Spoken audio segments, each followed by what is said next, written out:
ദേവലോകം എന്ന ചാനലിലെ ഒരു അമ്മൻകുട മഹോത്സവ കാഴ്ചയിലേക്ക് എല്ലാ പ്രേക്ഷകർക്കും സ്വാഗതം.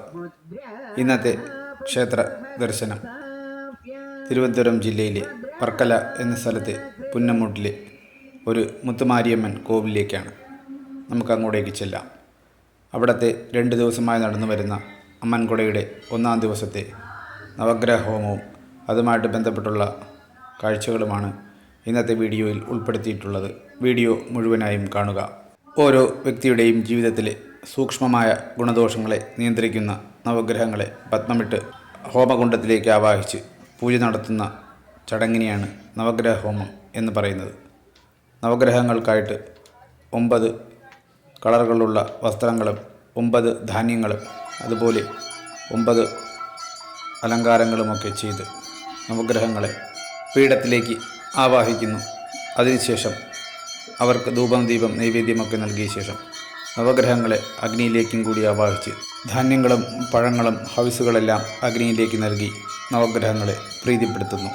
ഭക്തരുടെ നവഗ്രഹ സംബന്ധമായ എല്ലാ പോരായ്മകളും ഈ ഒരു പൂജയിലൂടെ മാറുമെന്നതാണ് വിശ്വാസം.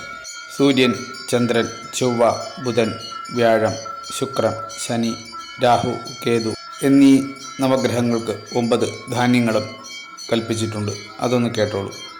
സൂര്യഭഗവാന് ഗോതമ്പാണ് ധാന്യം, ചന്ദ്രഭഗവാന് നെല്ലും, അതുപോലെ തന്നെ ചൊവ്വാഗ്രഹത്തിന് തുവരയാണ് ധാന്യം, ബുധഗ്രഹത്തിന് പയറാണ് ധാന്യം, വ്യാഴത്തിന് കടലയാണ് ധാന്യമായിട്ട് കൽപ്പിച്ചിട്ടുള്ളത്, ശുക്രന് അമരയാണ് ധാന്യമായിട്ട് കൽപ്പിച്ചിട്ടുള്ളത്, ശനി ഭഗവാന് എള്ള് ആണ് ധാന്യമായിട്ടുള്ളത്, രാഹുവിന് ഉഴുന്നും കേതുവിന് മുതിരയുമാണ് ധാന്യങ്ങൾ.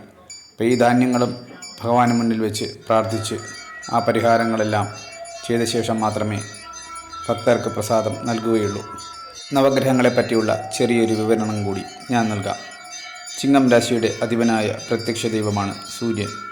സൂര്യനെയും ചന്ദ്രനെയും പണ്ട് മുതലേ നമ്മളെല്ലാവരും ആരാധിച്ചു പോരുന്നു. അടുത്തത് മനസ്സിൻ്റെ കാരകനാണ് ചന്ദ്രഭഗവാൻ.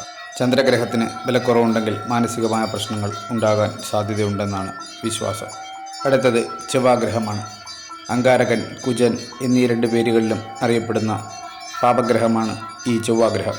പോലീസ്, പട്ടാളം, യുദ്ധം, കോപം, കലഹം, ബലം, രക്തസംബന്ധമായ രോഗങ്ങൾ എന്നിവയുടെയെല്ലാം ബന്ധപ്പെട്ട ഗ്രഹമാണ് ഈ ചൊവ്വാഗ്രഹം. അടുത്തത് വിദ്യാഭ്യാസത്തിൻ്റെയും ബുദ്ധിയുടെയും കാരകനായ ബുധഗ്രഹമാണ്. അടുത്തത് വരുന്നത് ഗുരു എന്ന പേരിലും അറിയപ്പെടുന്ന വ്യാഴഗ്രഹമാണ്. ഐശ്വര്യത്തിൻ്റെയും ദൈവാധീനത്തിൻ്റെയും കാരകനാണ് ഈ വ്യാഴഗ്രഹം.